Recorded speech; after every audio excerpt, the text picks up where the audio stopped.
Hey guys, this is Malinki. Welcome back to my channel Voice of Malinki. Today we will talk about structure of human eye. And if you are new in my channel, please subscribe my channel. And if you like my video, please do like, comment and share my video. So when we study about anatomy of human eye, the main problem is that basically we get a picture like this. And we can't relate this with our real eye. So I'm trying to let you understand the structure of eye in a more practical and realistic way.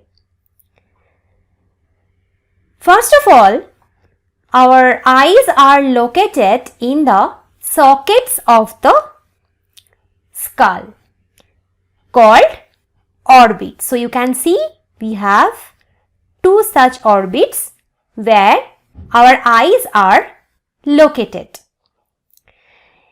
And our eye is actually in the form of eyeball, that is a spherical structure. Okay.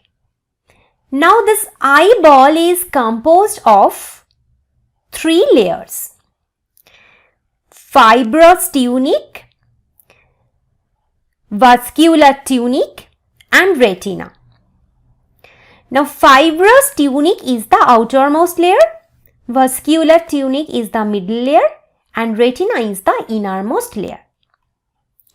Okay. Now see this image. So actually we are habituated to see eye in this form, right?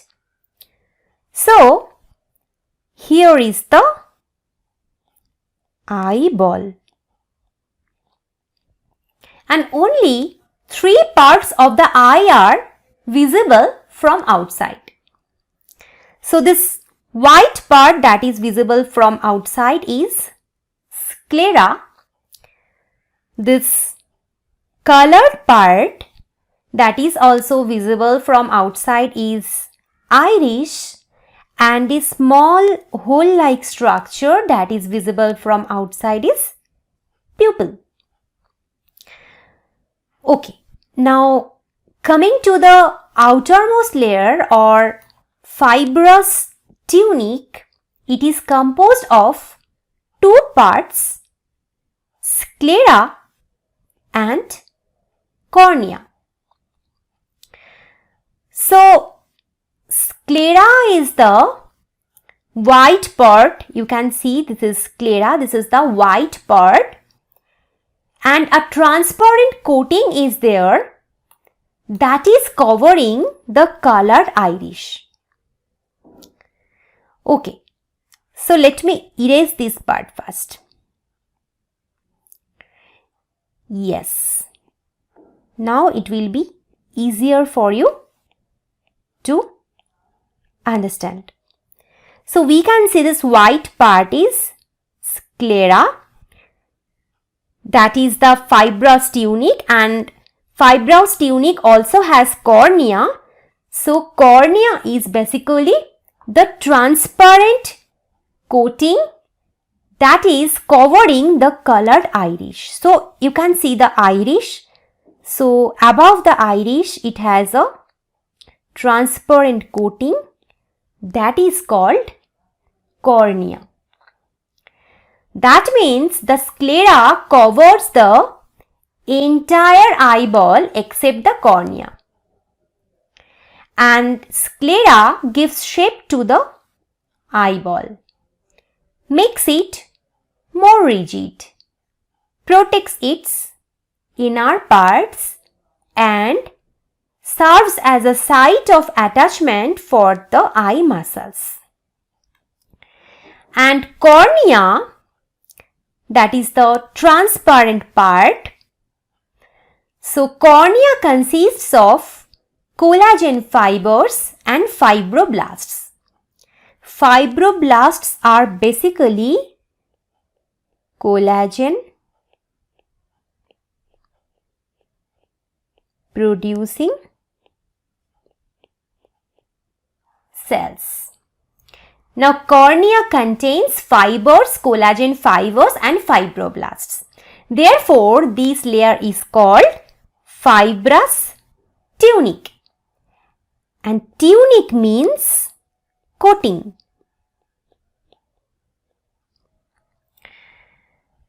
Now one thing is very important to remember, that cornea is avascular.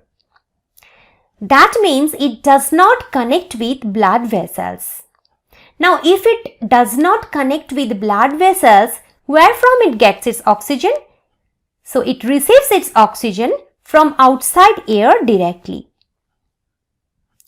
This is a peculiar characteristic of cornea. Right? Okay. Now see this picture. So you will find sclera and cornea here. Sclera is the posterior part and cornea is the anterior part. Okay. And next layer is vascular tunic. That is the middle layer. This layer is beneath the outermost layer, so this layer is not visible from outside. This layer is composed of three parts: choroid, ciliary body and iris. Now this layer contains numerous blood vessels that provide nutrients. Therefore, this layer is called vascular tunic. Now, here is the choroid. You can see that is beneath the outermost layer, that is sclera. Okay. Now, choroid contains melanocytes. It contains melanocytes that produce the pigment melanin and looks bluish in color. This choroid layer is thin. This is thin layer. But it becomes thick in the anterior part to form the ciliary body. So this is the ciliary body you can see, and this layer is formed from the choroid. So choroid is thin layer in the posterior end and it becomes thick in the anterior end, that makes ciliary body. Like the choroid, the ciliary body also contains melanin producing melanocytes. So ciliary body also contains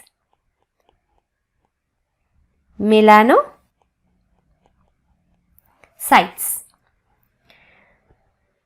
Okay. Ciliary body contains ciliary muscles. So here are some muscles. Let me erase this part. Yeah. Now you can understand that here some muscles are there. Those are ciliary muscles. The ciliary body continues forward to form the iris. Okay. So iris is a pigmented structure and is the colored portion of the eyeball. So iris is the pigmented structure and it is the colored portion of eyeball. It contains melanin and the amount of melanin in the iris determines the eye color.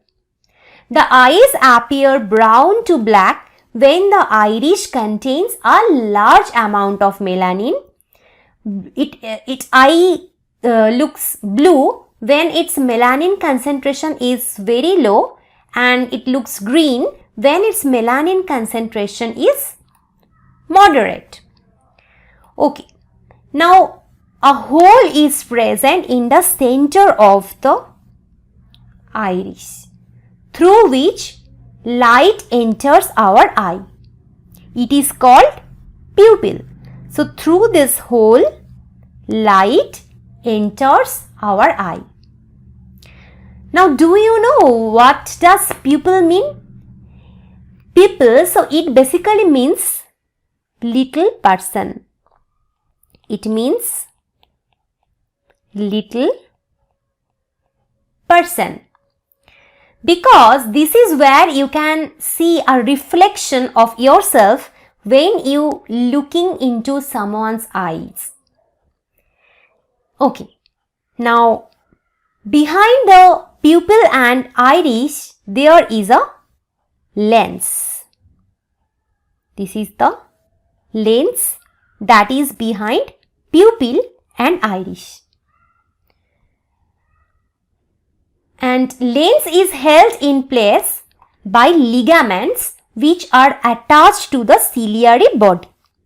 These ligaments are suspensory ligaments. So we can see that the lens is attached with the ciliary body via some suspensory ligaments. These are some suspensory ligaments. And next layer is retina. So this is the innermost layer. Next layer is retina. This is the innermost layer and we cannot see this layer from outside. This layer is present beneath the middle layer. So the middle layer is choroid, this blue one, and retina is present beneath the middle layer, that is choroid. Now retina contains pigments.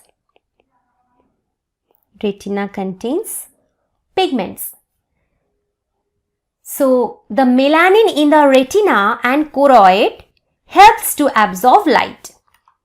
Because we know that dark color absorbs light, hence this pigment helps to absorb light from outside. This retina is associated with blood vessels.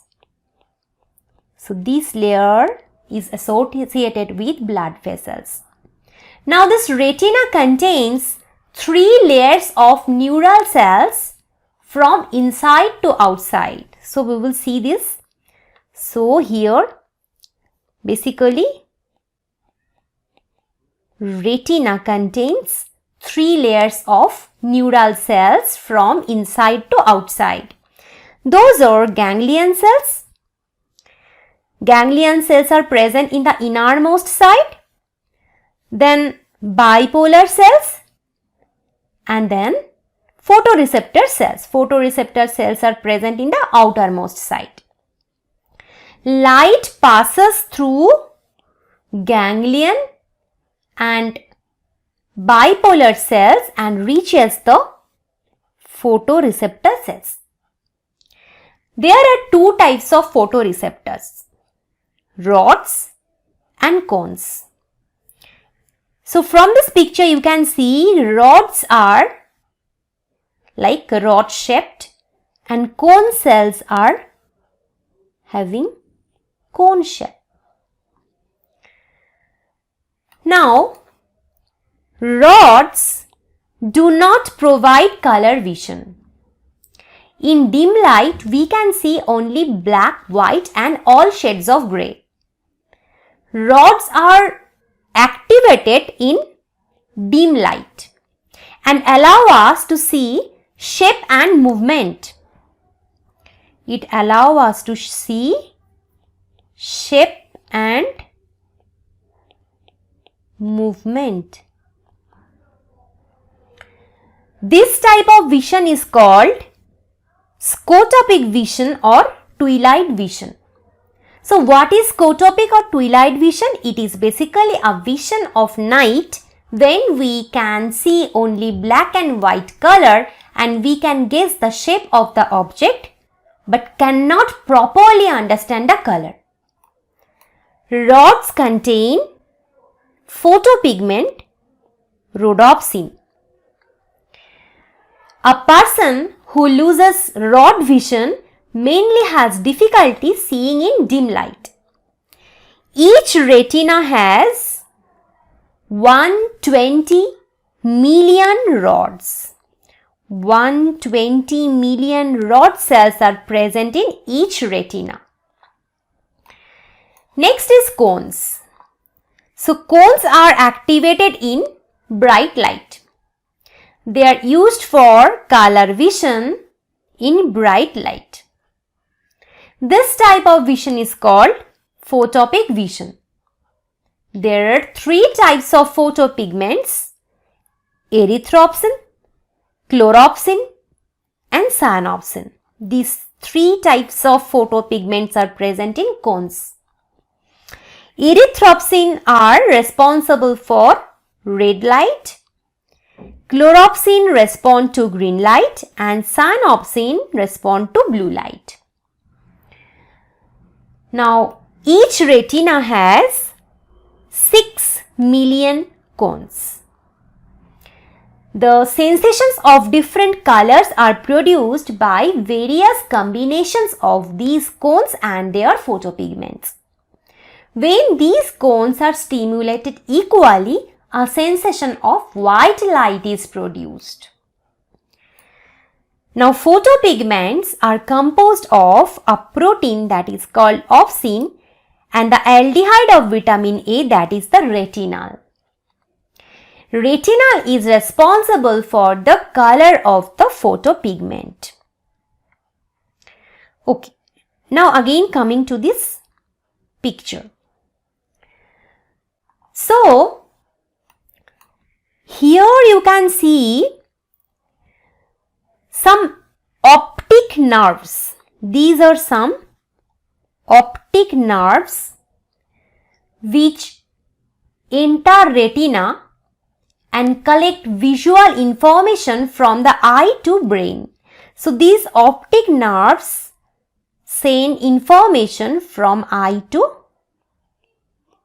brain. Now here one spot is there where optic nerves leave and blood vessels enter the eye. So this spot is that spot where optic nerves leave and blood vessels enter the eye. In the spot, no photoreceptor cells are present. So this spot is called the blind spot. So in blind spot, no photoreceptor cells are present. And in this spot, no any image can be formed because here photoreceptor cells are absent. That's why it is called blind spot. Now lateral to this blind spot, there is a yellowish pigmented spot in this part that is called macula lutea. This is the yellowish pigmented spot where a central pit is present like this. This is the depression, this is the central pit that is called fovea. It is called fovea. And the fovea contains only densely packed cones. So, I will erase something, then you can understand here. So, in this fovea, here is the depression. In this fovea, only cones are present. And cone cells are very much densely packed here. It lacks rods.